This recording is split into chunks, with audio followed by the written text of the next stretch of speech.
దొంగ సన్యాసి. పూర్వం ఒక నగరంలోకి ఒక దొంగ సన్యాసి తన శిష్యులతో సహా వచ్చి, చచ్చిపోయి నరకంలో ఉన్న వారిని స్వర్గానికి పంపిస్తాను అని ప్రచారం చేశాడు. అమాయకులైన ప్రజలు కొందరు ఆ సన్యాసి మాటలు నమ్మి అతనికి డబ్బు ఇచ్చి తమ పెద్దలను స్వర్గానికి పంపే ప్రక్రియలు చెయ్యమని అతన్ని బ్రతిమాలుకున్నారు. ఆ నగరపు రాజుకు ఈ సంగతంతా తెలిసింది.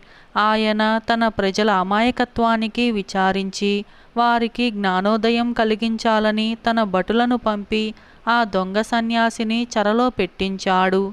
ఈ సంగతి తెలిసి ఆ దొంగ సన్యాసి భక్తులు కొందరు రాజుగారి వద్దకు వెళ్ళి, మహారాజా, ఆ మహాత్ముణ్ణి ఖైదులో ఉంచటం చాలా తప్పు, ఆయన్ను వెంటనే విడుదల చేయించండి అని ప్రాధేయపడ్డారు.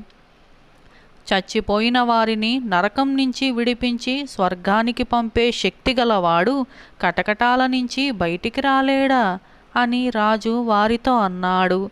అంతటితో ప్రజలకు దొంగ సన్యాసి మీద విశ్వాసం పోయింది.